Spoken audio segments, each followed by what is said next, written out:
भारत की जनता आजकल इतनी भूखी है कि खाने को धोखा भी खा लेती है। आम आदमी आज हवाई चप्पल पहन के हवाई जहाज नहीं चल रहा, आम आदमी हवाई चप्पल बेच के हवाई जहाज चल रहा है। एक एक डोमेस्टिक फ्लाइट उसकी राउंड ट्रिप की टिकट 20 से 30 हजार में बिक रही है। इनके बुलडोजर के चलते मैडम भारत के लोग सवाल पूछना भूल गए। नए भारत में आजकल ट्रेन पटरी के ऊपर कम और पटरी के बाहर ज्यादा चलती है।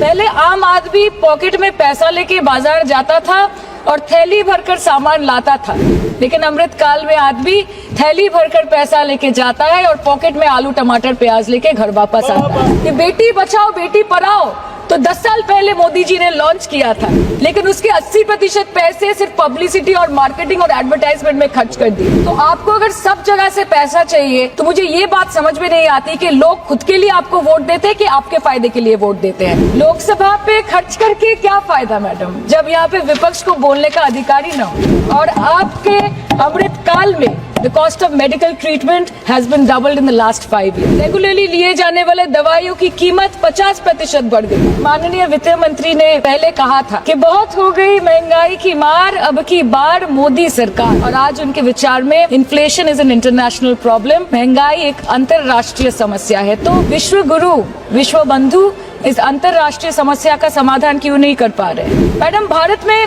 एक मिडिल क्लास जो 1 साल पहले एक वेजिटेरियन थाली 100 रुपए में खाता था, आज वही वेजिटेरियन थाली 152 रुपए की हो गई। टमाटर की कीमत 247% बढ़ गई, आलू की कीमत 180%, लहसुन 128% और तेल नमक आटा मैदा 18%। आज आपके उधार की वजह से हर हिंदुस्तानी पर 1.25 लाख का बोझ चढ़ गया और आप उनकी मजबूरी को अपनी ताकत समझते हैं। बंगाल में ऑल इंडिया तृणमूल कांग्रेस की प्रदेश युवा अध्यक्ष होने के नाते मुझे हर दिन कई नौजवानों से बात करनी पड़ती है। वो मुझे ये पूछते हैं कि मोदी जी ने हर साल 2 करोड़ नौकरी का वादा किया था, अर्थात 10 साल में 20 करोड़ नौकरी। उन नौकरियों का क्या हुआ, उन वादे का क्या हुआ? मैं बस उन्हें यही कह पाती हूँ कि पत्ते तो झड़ते हैं उठाता है कोई कोई, वादे तो सभी करते हैं निभाता है कोई कोई। प्रधानमंत्री जी बोलते हैं सबका साथ सबका विकास सबका विश्वास। अगर ऐसा ही है तो भारत के लोग आज देश छोड़ के क्यों जा रहे हैं?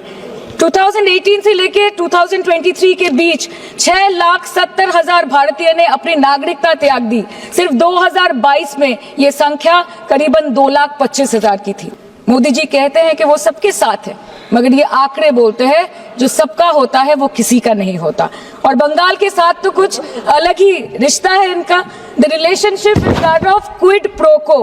बंगाल में सिर्फ दीदी है तो मुमकिन है, ठुकरा के मेरा प्यार मेरा इंतकाम देखेगी। मतलब वोट है तो नोट है और वोट नहीं तो नोट नहीं। सो आप सबका साथ सबका विकास जो बोलते हैं, is it hinging on colour coding? आपको रंग पसंद नहीं तो आप बंगाल के लोगों को पैसा नहीं दोगे और फिर आप आके बोलते हो कि हम बंगाल में जीत क्यों नहीं पाते? Ma'am this is the reason, this step motherly attitude, जिसके लिए बंगाल के लोग हर बार इनको बड़े बड़े रसगुल्ला खिलाकर वापस दिल्ली भेज देते हैं।